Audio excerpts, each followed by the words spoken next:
Hey guys, welcome to Pinterest in 10 minutes a day, where I am here to empower busy moms to take control of your online business with just 10 minutes a day Pinterest marketing.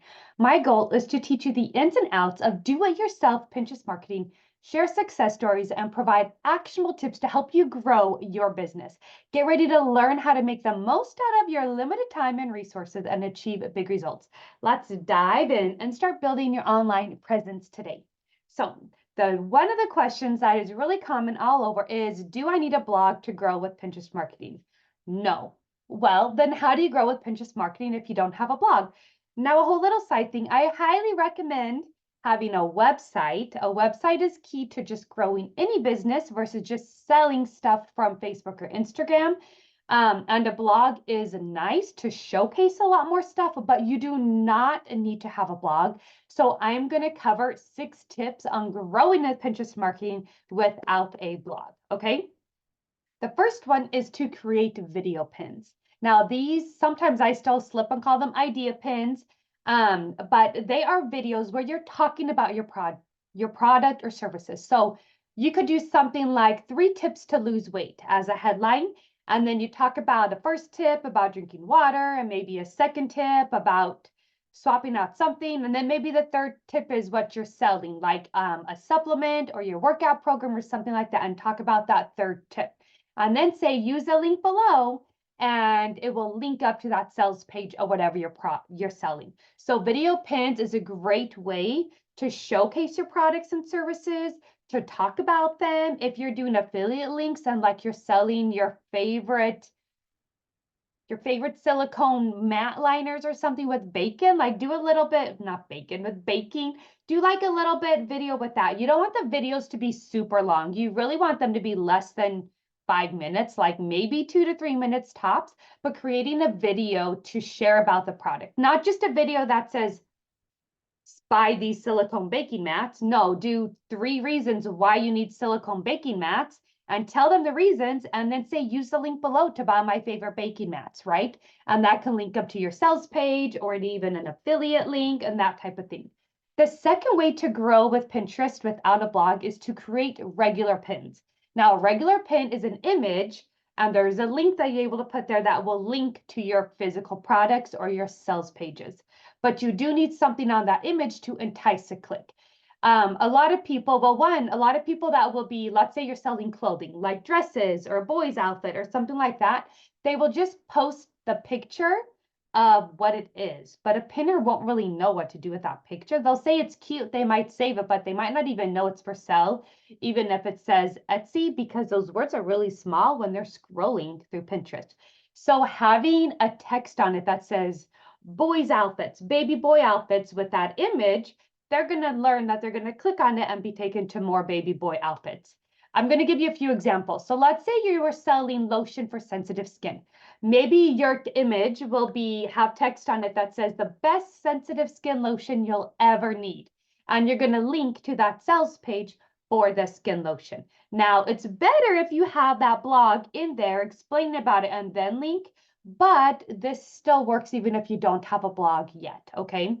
Or maybe you can do, is your lotion causing your chapped skin? Try this. And it links to that sales page with the skin lotion. I do want to throw this tip out. If you don't have a blog, definitely make sure your sales pages have information and questions, and you're really giving them a lot of information and answering any questions they might have. So really making your sales page a little bit more in depth, kind of like a blog post, but not, but just being more informational versus just, this is what the product is, here's a few images, buy now, okay? You're going to get better results using Pinterest marketing when you give them more information about that. Another example is, let's say you're selling digital courses about creating lead magnets, and maybe the course is about 1 hour. You can do a pin image that says, create your lead magnet in 1 hour. Learn now. And then it links up to that video that you're selling about how to create lead magnets. Or it could be, knock your lead magnet out of the park in 1 week, right? And it's going to your course about creating lead magnets. Let's say if you have coaching services, you might have a pin image that says 5 tips for overcoming emotional abuse, and link to them your website, which has some tips or information about your products or services and that type of thing, okay? So creating a regular pin that links to that product or sales page, but really making sure you have a little bit more in that product or sales page to give them more information about that versus just here it is and here's the price. Okay. The third way is to really use Pinterest keywords like nobody's business. Okay. I'm not saying make them super cutesy, but keep them updated. Like every month, look for any top trends. Make sure you really know what's going on with your Pinterest keywords and keep them as accurate as possible.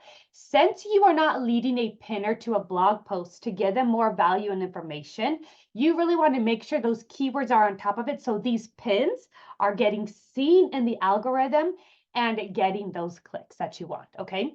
The fourth thing is if you're posting a video, ask a question, ask them to engage. Now, Pinterest is not really an engaging platform, so you're not going to get a ton of comments or questions, but you can post a video about 1 or 2 tips and then say, do you have more questions about it? Or ask your questions below with an arrow pointing or something, and then make sure you go back in and answer those questions and look at your notifications.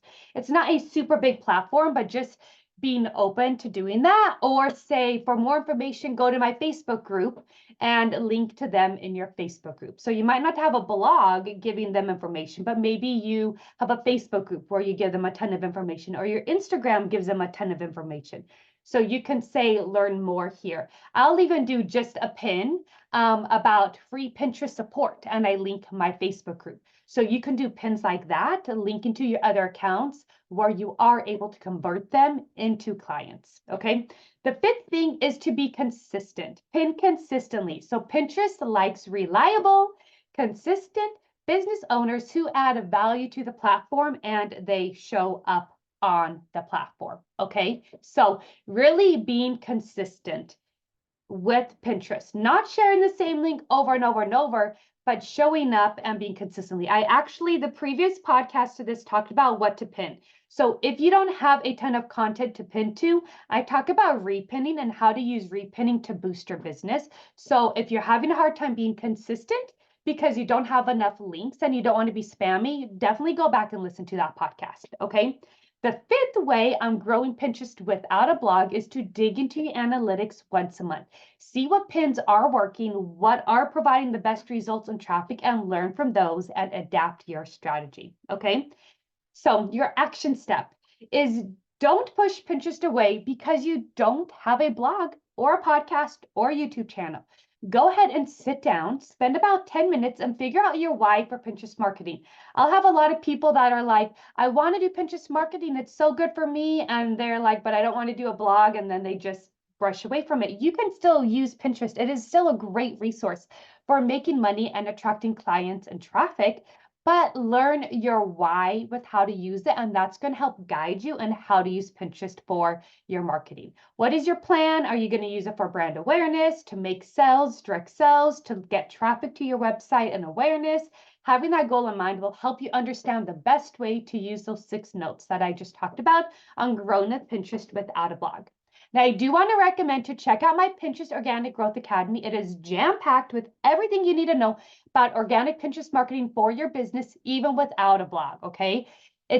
I'm just going to be upfront. Having a blog is way easier to convert those clients, but I totally get it if you don't have a blog, and you can still use the Pinterest Organic Growth Academy to market without a blog, okay? Not only that is you get 3 months of support, so you can ask as many questions a day, as many questions as you need to really cater Pinterest marketing to your business, which is super valuable if you are planning on growing with Pinterest without having that blog. So you can ask all those questions and really get a strategy in place to work for you. It's the ultimate help that you need to jumpstart your business with Pinterest. So head on over to CheriseMerrill.com/pog to learn more about that. And thank you guys so much for listening. If you have any questions, I'd love for you to head on over to my free Facebook group and ask them. It is called Woman on Pinterest, and I will see you there. Bye for now.